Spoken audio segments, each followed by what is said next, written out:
Shalom saudara-saudara yang terkasih dalam Tuhan kita Yesus Kristus. Senang sekali karena pada kali ini kita bisa bertemu kembali untuk belajar dari firman Tuhan yang sangat luar biasa. Saudara mungkin ingat dari pelajaran yang kita sudah pernah pelajari dari Daniel pasal 2. Di Daniel pasal 2 itu, seorang raja yang bernama Nebukadnezar, dia adalah Raja Babylon, bermimpi tentang sebuah patung. Kita tentu sudah mengetahui ceritanya. Patung itu kepalanya dari emas, dada dan lengannya dari perak, kemudian perutnya dari tembaga, kakinya dari besi, dan kemudian 10 jari kaki adalah besi bercampur dengan tanah liat. Saya tidak akan membahas tentang nubuatan dari Daniel pasal 2. Tetapi kali ini kita akan fokus pada satu zaman di mana kaki itu terbuat dari besi, yaitu kerajaan Roma. Nah, perlu kita ketahui background dari ceritanya adalah pada abad pertama di tanah Palestina, pada saat itu Kekaisaran Roma menaklukkan hampir seluruh wilayah Mediterania. Nah, salah satu yang paling luar biasa ketika mereka menaklukkan wilayah-wilayah ini adalah mereka membuat jalan yang panjangnya lebih dari 50.000 mil. Jalan-jalan ini ibarat seperti jalan tol atau jalan layang di zaman modern ini. Tetapi tentu saja jalan ini pada waktu itu adalah sebuah jalan yang biasa saja. Tapi yang bikin luar biasanya, karena jalan yang mereka buat itu bersambung atau menyambungkan seluruh wilayah kekuasaan mereka. Baik itu dari daerah yang jauh maupun dekat, tetapi jalan ini menghubungkan dengan pusat kekuasaan dari Kekaisaran Roma, yaitu di kota Roma. Saudara, lebih dari 50.000 mil jalan ini, kalau kita konversikan ke kilometer, itu lebih dari 80.000 kilometer. Luar biasa, saudara. Bahkan kalau ini dibuat di zaman kita ini dengan seluruh alat-alat berat yang canggih, ini pun 80.000 itu adalah satu jarak yang sangat luar biasa panjangnya. Tetapi ini dilakukan pada waktu Kekaisaran Roma berjaya. Nah, ada satu lagi hal yang menarik. Pada setiap mil, jadi ada lebih dari 50.000 mil. Tapi untuk setiap mil, 1 mil, mereka bangun satu batu penanda atau stone marker. Apa maksudnya stone marker ini? Pada batu stone marker ini atau batu penanda ini, di situ dicantumkan arah mata angin. Kemudian dicantumkan jarak antara satu kota dengan kota lainnya. Dan yang pasti adalah jarak dari tempat itu menuju kota Roma. Termasuk di batu itu juga dituliskan peringatan-peringatan kalau ada hal-hal yang berbahaya atau kondisi-kondisi yang berbahaya di jalan itu.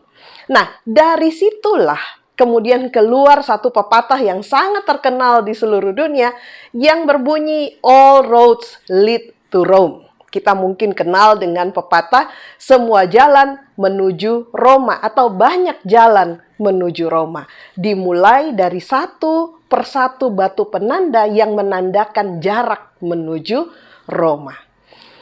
Satu hal yang menarik juga adalah kita ingat bahwa pada waktu itu kerajaan Roma menaklukkan banyak sekali bangsa-bangsa, termasuk bangsa Yahudi. Menurut hukum Roma, seorang tentara atau warga negara Roma dapat memaksa seseorang dari wilayah jajahannya untuk membawa barangnya. Tapi dia hanya bisa paksa orang itu untuk berjalan membawa barangnya bersama-sama dia, tidak sepanjang jalan, tetapi hanya 1 mil, sejauh 1 mil. Kalau kita dengar seperti ini, mungkinkah sementara Yesus berkhotbah di atas bukit, mungkinkah Yesus sedang memperhatikan bahwa ada seorang Yahudi yang sedang mengikuti seorang tentara Roma dan membawa barang-barangnya yang berat. Sehingga ada satu ayat di dalam khotbah di atas bukit, yaitu di dalam Matius 5 ayat 41 ketika Yesus berkata, "Dan siapapun yang memaksa engkau berjalan sejauh 1 mil, berjalanlah bersama dia 2 mil." Wow, tapi sebelum kita bahas lebih lanjut, mari kita tunduk kepala, kita berdoa. Ya Tuhan, Bapa kami yang di surga, berikanlah kami hikmat dari Roh Kudus-Mu untuk menolong kami memahami apa yang Yesus perintahkan kepada kami. Taruhlah perkataan-Mu di mulut hamba-Mu, supaya hamba-Mu dapat memperkatakan apa yang Engkau ingin kami dengarkan. Terima kasih Tuhan. Dalam nama Yesus kami berdoa dan mengucap syukur. Amin. Saudara, kita sudah tahu tentang 1 mil. Ya, tadi sudah dikatakan bahwa berjalan yang dipaksakan itu adalah sejauh 1 mil.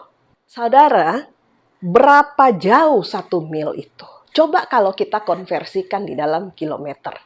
1 mil itu adalah 1,61 kilometer. Coba kita menghitung kira-kira berapa lama berjalan 1 mil ini.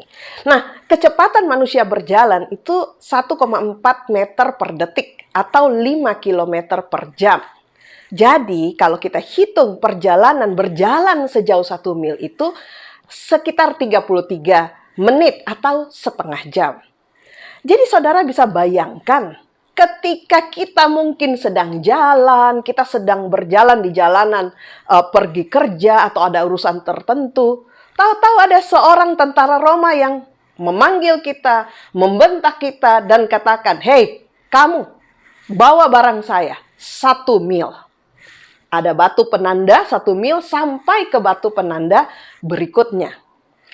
Saudara, pada waktu Yesus katakan bahwa kalau ada orang yang memaksa kamu jalan 1 mil, yaitu penjajah itu ya, bangsa Roma, maka berjalanlah jangan hanya 1 mil, berjalan bersama dia 2 mil. Saudara bisa bayangkan betapa kagetnya pendengar, orang-orang banyak yang mendengar khotbah Yesus pada waktu itu. Saat Yesus meminta mereka untuk menuruti apa yang diperintahkan oleh penjajah Roma itu. Bahkan bukan hanya menuruti, bahkan memberikan lebih daripada apa yang dipaksakan. Saya percaya mereka pasti kebingungan ketika mendengar perintah Yesus ini. Pertanyaannya bagi kita yang hidup di zaman ini, apakah ajaran ini masih relevan untuk kita lakukan di zaman kita ini? Saudaraku, kita akan belajar tentang berjalan 2 mil dan terutama apa artinya di mil yang kedua itu.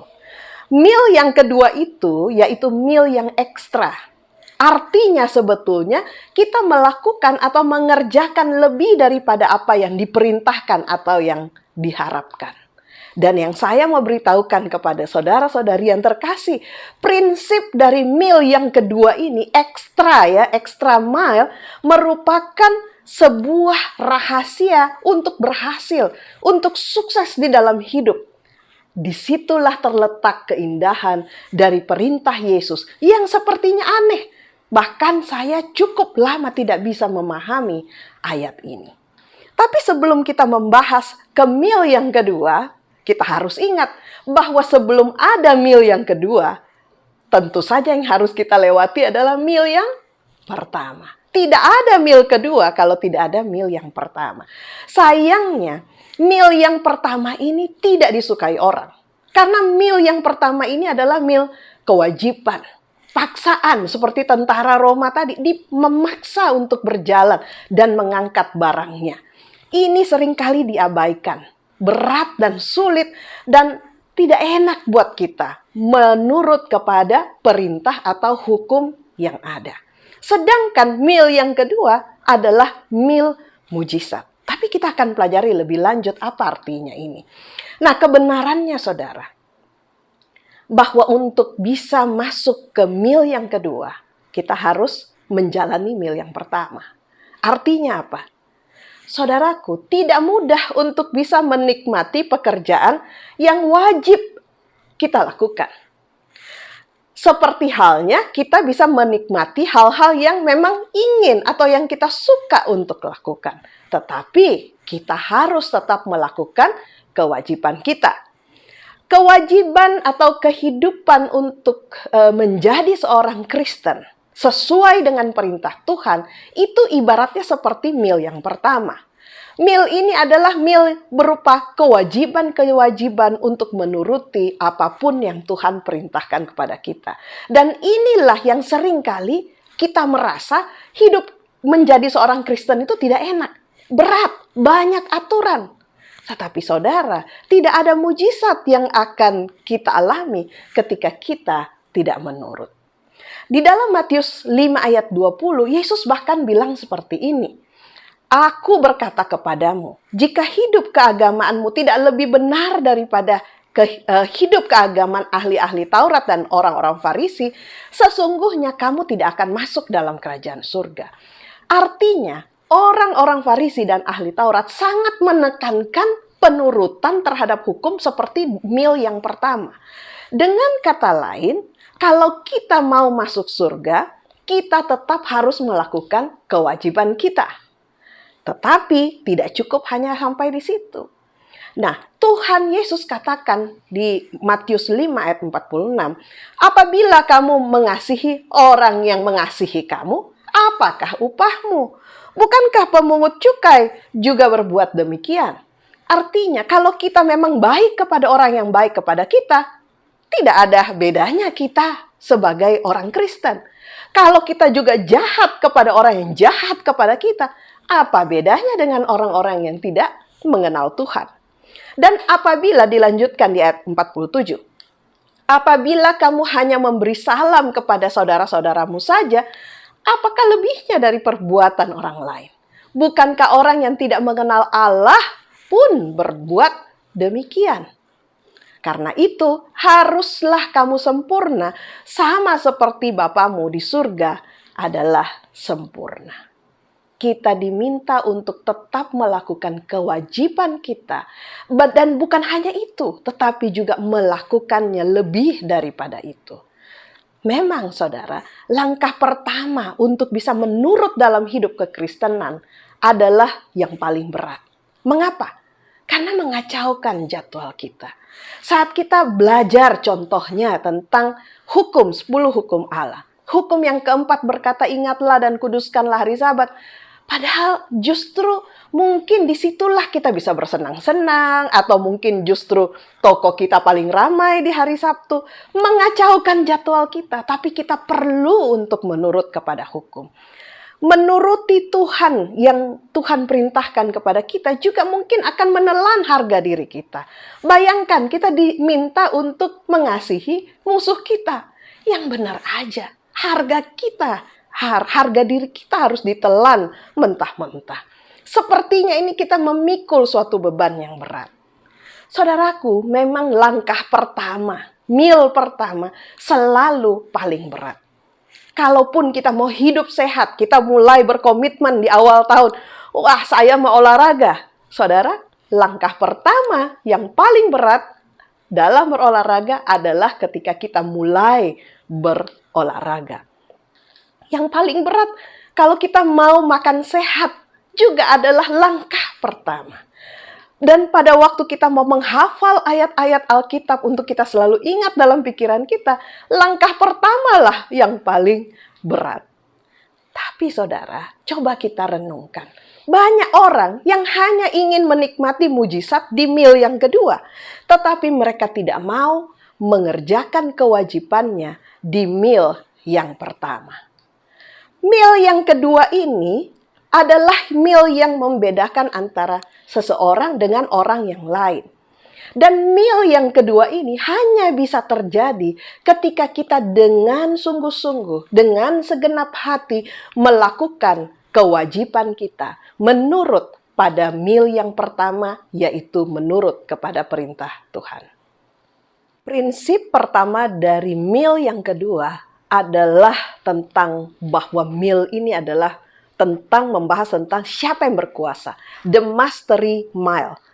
Meal menguasai. Coba kita bayangkan. Bayangkan kalau kita yang pada saat itu sedang berjalan di jalan yang dibangun oleh Kekaisaran Roma. Sementara kita lagi enak-enaknya jalan, menikmati indahnya hari, tahu-tahu ada seorang tentara Roma yang memanggil kita. Hei, kamu sini, bawa barang saya, berjalan bersama saya 1 mil. Saudara, mungkin pada saat itu kita kesal banget. Mungkin saat itu kita sudah janjian dengan orang lain. Dan oleh karena perintah itu, paling tidak kita akan terlambat selama setengah jam. Terpaksa kita angkat barangnya yang berat. Dan mungkin sambil menggerutu, sambil berkeluh kesah, kita angkat barangnya dan kemudian kita jalan. Saudaraku, sementara kita berjalan, kita memiliki pilihan untuk menentukan sikap yang mana. Pilihan yang pertama, kita bisa saja jalan dengan muka yang cemberut, kesel, tapi kan kita nggak berani ngomel nih ya, karena ini kan bangsa yang menjajah kita. Kita jalan walaupun muka kita dengan, pokoknya muka jelek lah, angkat barangnya dan kita jalan. Kita jalan sampai kemudian 1 mil, ketemu batu penanda itu 1 mil, di situ kalau bisa kita mungkin banting barangnya dan kita mungkin ludahin. Yang penting kita sudah angkat, ya gitu kan? Mungkin seperti itu kalau kita lakukan dengan hati yang berat.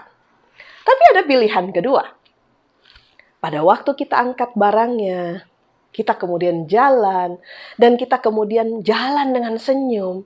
Dan bukan hanya itu, begitu batu penanda yang menandakan 1 mil itu sudah tiba, kita berkata kepada sang tentara Roma itu, oh, saya akan tetap berjalan, angkat barangmu 1 mil lagi. Saudara, apa yang terjadi? Coba kita betul-betul bayangkan dan renungkan hal ini. Di mil yang pertama, kita itu adalah hamba. Karena kita terpaksa harus mengikuti perintah dari tentara Roma ini. Tetapi mulai di mil yang kedua, pada waktu kita berjalan, kita tidak lagi menjadi seorang hamba. Di situ kita menjadi seorang pemenang. Kenapa? Karena sebetulnya itu tidak harus kita lakukan. Tetapi kita memilih untuk melakukannya karena kita mau menolong dia. Prinsip yang kedua dari mil yang kedua adalah inilah mil kasih atau the love mile. Saudaraku, kalau kita ikut tingkatnya setan, levelnya setan, setan itu kebaikan dibalas dengan kejahatan. Kalau manusia kan levelnya itu ya, yang baik membalas kebaikan dengan kebaikan, tapi juga kalau ada orang yang jahat sama kita, kita akan balas dengan kejahatan, bahkan mungkin lebih jahat lagi. Tetapi sebagai seorang anak Tuhan, kita diminta tidak seperti itu. Kita diminta untuk naik level ke levelnya Tuhan, ke level kasihnya Tuhan. Apa itu? Membalas kejahatan dengan kebaikan. Saudara ingat pada waktu Yesus mengajarkan apa? Kasihi musuhmu. Kalau seandainya khotbah di atas bukit oleh Yesus ini katakan, bencilah musuhmu, mungkin kita akan dengan mudah berkata, oke, amin. Tapi kita diminta untuk mengasihi musuh kita. Ini adalah tindakan atau pilihan untuk berjalan di mil yang kedua. Kenapa? Yesus saja di kayu salib melakukannya. Ketika dia tergantung di kayu salib, dia katakan, ya Bapa, ampunilah mereka karena mereka tidak tahu apa yang mereka perbuat. Yesus melakukan itu karena kasihnya kepada kita. Prinsip yang ketiga dari mil yang kedua ini adalah bahwa itu adalah mil kemenangan. The victory mile. Saudara, saya mau tanya. Kalau kita dipermalukan, kalau kita dijahatin sama orang, apa yang menjadi respon kita? Sebagai manusia, kita biasanya otomatis mau membalas. Bahkan lebih buruk daripada apa yang dia lakukan kepada kita. Kalau kita mungkin dicaci maki sama orang, kita akan berpikir bagaimana saya mengucapkan kata-kata yang lebih kasar, lebih menyakitkan daripada orang yang menyakiti kita.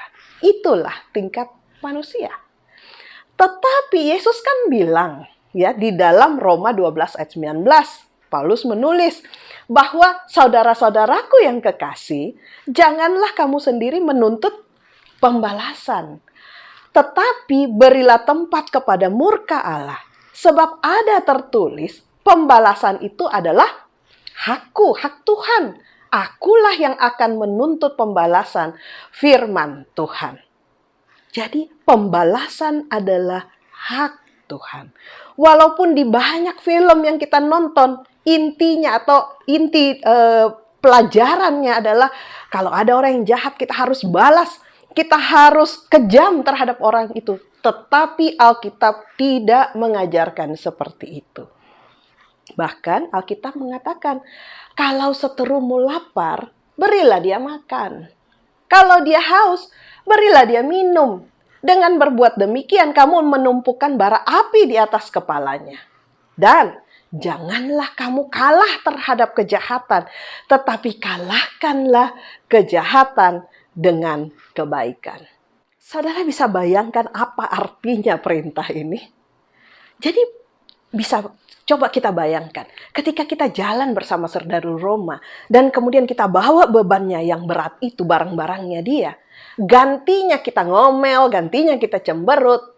Perintah ini sebenarnya mengatakan bahwa kita akan tanya kepada tentara Roma itu, Pak, lapar nggak? Saya ada makanan nih. Pak, haus nggak? Saya ada minuman nih. Gantinya berkeluh kesah dan marah-marah. Itu yang Tuhan kehendaki untuk kita lakukan. Saudaraku, di dalam khotbah di atas bukit, Yesus mengubah segalanya. Yesus bukan mengubah hukumnya, tetapi Yesus mengubah cara mereka dan cara kita memahami hukum Allah. Walaupun hukum-hukum itu memang dibuat untuk melindungi hak orang-orang yang tidak bersalah. Tetapi kalaupun kita punya hak untuk membalas dendam, tapi Tuhan meminta kita untuk tidak menuntut hak kita. Kita sudah tahu ya, Matius 5 ayat 38, Yesus bilang, kamu telah mendengar firman, mata ganti mata dan gigi ganti gigi. Artinya apa? Pokoknya kalau kamu merusak mata saya akan rusak mata kamu. Kalau kamu patahin gigi saya akan patahin gigi kamu. Tapi di ayat Matius 5 ayat 38 sampai 39, Yesus lanjutkan begini. Tapi aku berkata kepadamu, janganlah kamu melawan orang yang berbuat jahat kepada kamu. Wah, saudara, luar biasa ajaran Yesus ini.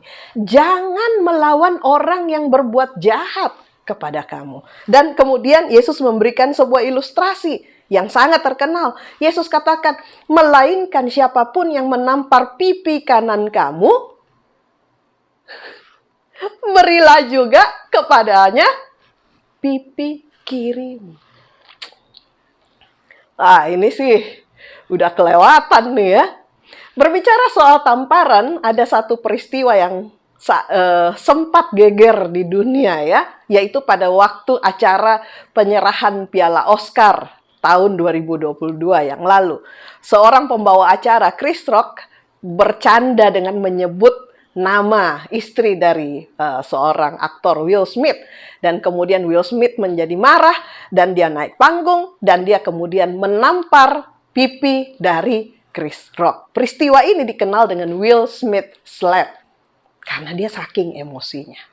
Tapi mari kita perhatikan kembali perintah Yesus. Yesus katakan bahwa barang siapa, katanya, siapapun yang menampar pipi kananmu. Saudara, mari kita pegang pipi kanan kita. Saudara boleh pegang pipi kanan kita? Saudara perhatikan. Untuk saya, misalnya ya, pegang pipi kanan. Untuk saya menampar pipi kanan saudara, harusnya nih ya, kalau saya berhadapan dengan saudara dan saya mau tampar saudara, maka sebetulnya yang akan kena duluan adalah pipi kiri saudara. Apa maksudnya ketika Yesus katakan, siapapun yang menampar pipi kananmu, berilah juga pipi kirimu. Coba bayangkan, kalau saya mau menampar pipi kiri saudara, artinya bagaimana? Artinya saya harus lakukan seperti ini.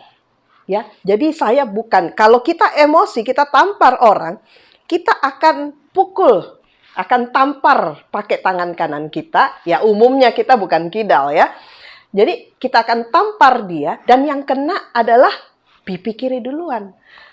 Itu dengan kalau kita menampar dengan penuh emosi. Tapi bagaimana kalau seandainya Yesus bilang, kalau ada yang menampar pipi kanan. Jadi waktu saya mau menampar pipi kanan saudara, maka saya bukan caranya seperti ini. Tetapi saya caranya seperti, saudara, menampar dengan punggung tangan saya. Apa artinya ketika kita menampar pipi kanan seseorang? Artinya dengan kita menampar seperti itu artinya bukan hanya emosi yang terlibat, tetapi juga cara kita menganggap orang itu sebagai suatu penghinaan terhadap orang yang kita tampar. Bukan hanya sakitnya secara fisik, tetapi juga yang dimaksud oleh Yesus ketika dia katakan pipi kananmu itu adalah ketika kita dihina sehina-hinanya oleh orang yang menyakiti kita. Tapi apakah Yesus hanya berkhotbah? Tapi dia sendiri mana? Apakah dia pernah ditampar? Saudara, mari kita lihat buktinya di dalam Matius 29 ayat 67 sampai 68. Di situ dicatat bahwa ketika Yesus ditangkap, apa yang dilakukan oleh orang-orang yang menangkap dia termasuk tentara Roma? Mereka meludahi mukanya. Mereka meninjunya. Dan orang-orang lain memukul dia. Dan kemudian mengolok-ngolok dia dan berkata, coba katakan kepada kami, hai Mesias, siapa yang memukul engkau? Kamu nggak tahu kan? Nggak tahu kan? Sudah nggak tahu kan siapa yang memukul kamu? Itulah yang dialami oleh Yesus. Bukan sekedar tersinggung sedikit dan kemudian dia marah. Tidak. Yesus menanggung semua itu. Dia berjalan di mil yang kedua karena kasihnya kepada kita. Yesus membuktikan bahwa Yesus mengkhotbahkan apa yang dia praktekkan. Ya, dia mengkhotbahkan apa yang dia lakukan. Bukan hanya mempraktekkan apa yang dia khotbahkan. Saudara, kasih yang sejati selalu berjalan di mil yang kedua. Yang namanya kasih itu bukan hanya kita mengasihi saat orang itu baik sama kita. Tetapi kita harus melewati mil yang kedua. Mengasihi dia apapun sikapnya. Prinsip yang keempat dari mil yang kedua adalah inilah menjadi mil penginjilan atau mil kesaksian. The witnessing mile. Matius 5 ayat 40 katakan, siapa yang mau mengadukan engkau karena ingin bajumu, serahkan juga jubahmu. Berikan kepada dia jubahmu. Artinya, berjalan di mil yang kedua adalah, bayangkan ya, ketika kita udah jalan, bawa beban yang berat dari tentara Roma ini. Mungkin si tentara itu akan merasa menang. Rasain lo. Rasain, kamu sekarang harus menanggung beban saya. Tapi bagaimana sikap kita? Tadi kita sudah belajar. Pak, lapar nggak? Ini ada makanan. Haus nggak? Tawarkan dia minum. Dan saudara, ketika kita membawa bebannya berjalan bersama dia, kita pikir itu sebuah paksaan, maka itu tidak akan mendatangkan berkat buat kita. Tetapi ketika kita berjalan dengan dia, dengan suatu pengertian, bahwa walaupun dia merasa menang dan berkuasa atas kita, tetapi kita melakukan ini karena kita mau menolong dia. Karena kita mau memiliki waktu untuk bisa bersaksi dan berkenalan dengan dia. Itulah mil yang kedua. Di dalam Alkitab, Sakeus adalah salah satu contoh orang yang berjalan di mil yang kedua. Ketika Yesus memanggil dia turun dari pohon dan kemudian mau makan di rumahnya, dia cepat-cepat turun. Sebetulnya dia cukup melakukan menjamu Yesus di rumahnya. Tapi bukan hanya itu. Ketika Yesus datang ke rumahnya, dia berjalan, tanda kutip berjalan di 2 mil yang kedua. Dia bilang, Tuhan Yesus, saya akan kembalikan apa yang saya rampas. Bahkan saya akan beri ganti rugi kepada hak orang-orang yang sudah saya rampas selama ini. Luar biasa. Bukan hanya melakukan kewajibannya, tetapi melakukan lebih daripada apa yang diharapkan. Saudaraku, ketika kita berjalan di mil yang kedua, maka pengaruh itu bukan hanya untuk kita, tetapi juga untuk orang-orang yang ada di sekitar kita. Pengaruh inilah yang akan mengubah kumpulan ini. Saudara, kalau kita, bagaimana aplikasinya? Kalau kita kerja di kantor nih, banyak kerjaan, terus kita jadi kesel karena banyak kerjaan. Dan kita mulai ngomel-ngomel, terus apa pengaruh yang kita tebarkan? Maka kita akan membuat suatu pengaruh di mana teman-teman kerja kita juga mungkin jadi akan ketularan ikut berkeluh kesah, komplain, gosip, dan lain-lain. Tetapi kalau kita bekerja di kantor misalnya, dengan segenap hati, dengan sukacita, pekerjaan yang kita lakukan, kita bukan hanya selesaikan, tapi kita memberikan standar pekerjaan yang lebih tinggi daripada apa yang diperintahkan atau yang diharapkan. Bukankah itu akan memberikan pengaruh kepada orang-orang yang bekerja bersama-sama dengan kita untuk turut bisa memberikan yang lebih, yang di atas rata-rata, yang lebih daripada standar yang diharapkan. Itulah prinsip dari mil yang kedua. Saudaraku, berjalanlah 2 mil untuk membantu orang-orang yang sungguh-sungguh membutuhkan pertolongan. Saudara ingat cerita tentang orang Samaria yang baik hati. Dia tidak hanya menolong orang yang sedang terluka karena dirampok di perjalanan ini. Dia tidak hanya menolong, kemudian lap-lap lukanya, dan kemudian tinggalkan. Itu pun sebetulnya sudah melebihi daripada orang Lewi dan imam yang lewat situ dan yang sama sekali tidak melakukan apa-apa. Itu pun dia sudah dianggap sebagai orang baik. Tetapi orang Samaria itu tidak puas hanya berjalan di 1 mil. Dia berjalan di 2 mil dengan menaikkan orang yang sedang terluka itu ke atas keledainya, membawa dia ke penginapan, membayar penginapan dia, dan bahkan katakan kepada pemilik penginapan itu, kalau uangnya kurang nanti saya akan kembali untuk membayar. Luar biasa, saudara. Kita sebagai umat-umat Tuhan, anak-anak Tuhan, dituntut menjadi orang-orang yang mau berjalan di mil yang kedua.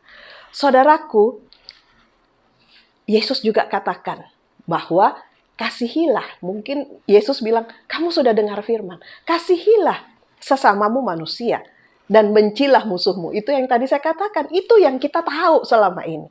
Tapi yang Yesus ajarkan, kasihilah musuhmu dan berdoalah bagi mereka yang menganiaya kamu. Saudara, ajaran Alkitab memang sangat bertolak belakang. Kebalik dengan apa yang dunia ajarkan. Di dunia kita diajarkan, baiklah kepada orang yang baik kepada kamu, untuk orang yang jahat nggak perlu diurusin. Betul, saudara? Tetapi Yesus bilang bahwa kasihilah musuh. Berdoa untuk orang-orang yang jahat kepada kamu. Ajaran di Alkitab mengatakan bahwa kalau kamu mau hidup, kamu harus mati. Di dunia tidak seperti itu. Dunia mengajarkan kalau kamu mau hidup, maka kamu harus bertahan hidup. Kamu harus jatuhkan orang lain. Di dunia diajarkan bahwa kamu harus jadi pemimpin supaya orang lain yang melayani kamu. Tetapi Alkitab mengajarkan, jadilah seorang pemimpin yang melayani orang lain. Sangat bertolak belakang, saudara, ajaran Kristus di dalam Alkitab. Matius 5 ayat 45 katakan, karena dengan demikianlah kalau kita mengasihi musuh kita, kita berdoa untuk orang yang jahat kepada kita. Mungkin kita bisa bayangkan kalau kita bawa beban dari tentara Roma itu, dan di akhir kita sudah lewat dari batu penanda 1 mil, kita tetap bawain dia. Mungkin malah bukan di mil yang kedua, mungkin kita akan bawa sampai ke markas tentara, atau bawa sampai ke rumahnya.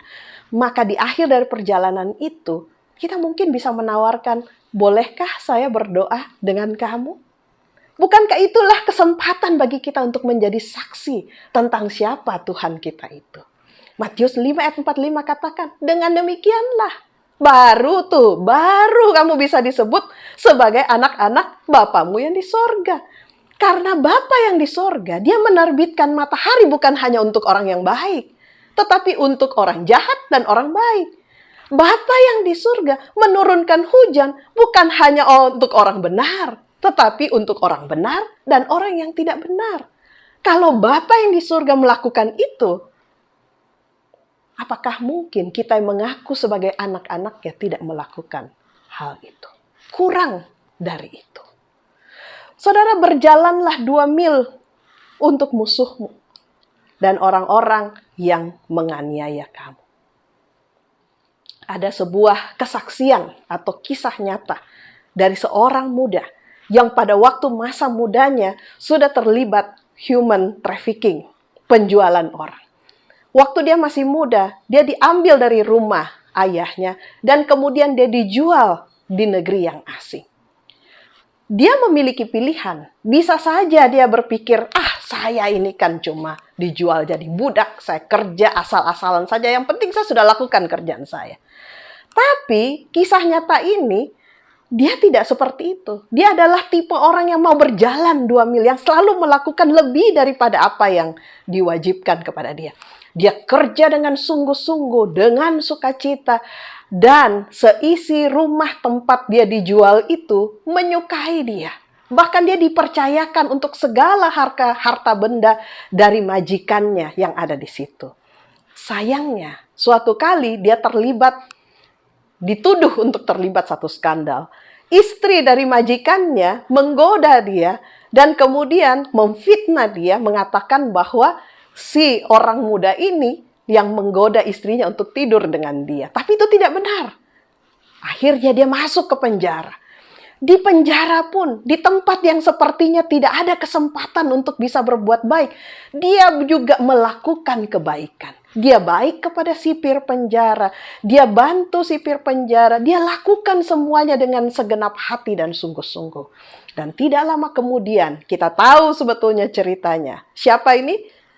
Dia adalah Yusuf, seorang hamba Tuhan yang luar biasa. Dari penjara itu, kita tahu singkat ceritanya, dia kemudian menjadi Perdana Menteri di Mesir, di bawah Firaun yang berkuasa atas segalanya. Saudara, mungkin saudara bertanya, mengapa sih kita harus berjalan di mil yang kedua? Jawaban saya adalah karena Yesus yang terlebih dahulu telah memilih untuk berjalan di mil yang kedua untuk kita. Kita berjalan di mil yang kedua adalah karena kasih Yesus. Karena teladan yang Yesus berikan. Dia yang sudah berjalan di mil yang kedua untuk kita. Kasih yang membuat Yesus mau berjalan di mil yang kedua hingga mati di kayu salib.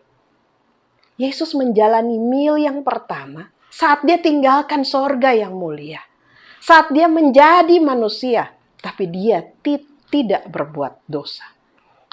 Dan Yesus berjalan di mil yang kedua karena kasihnya kepada kita. Sang pencipta itu berkata kepada kita, aku mengasihimu. Aku mengasihimu, aku sayang kepada kamu. Dan aku akan berjalan bersama kamu. Seharusnya kita itu loh yang sebenarnya menanggung beban dosa kita. Tetapi Yesus tidak biarkan kita berjalan sendiri di jalan yang penuh dosa. Dia datang bagi kita, berjalan di samping kita. Dan dia katakan, aku akan berjalan di sampingmu. Sayangnya, kita lebih sering memilih jalan kita sendiri. Kita lebih mau melupakan, tidak Tuhan, saya mau jalan sendiri.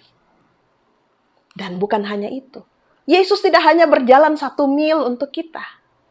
Dia kemudian katakan, letakkan beban dosamu di sini. Aku yang akan berjalan di mil yang kedua untuk kamu. Aku yang akan menanggung kematianmu akibat dosamu. Dia berkata, akulah yang akan menanggung mil yang keduamu. Dan di kayu salib, dia menanggung beban. Saudara, bukan yang Yesus tanggung bukan hanya beban berat barang dari tentara Roma yang berat itu. Tetapi dia menanggung beban dosa kita semua.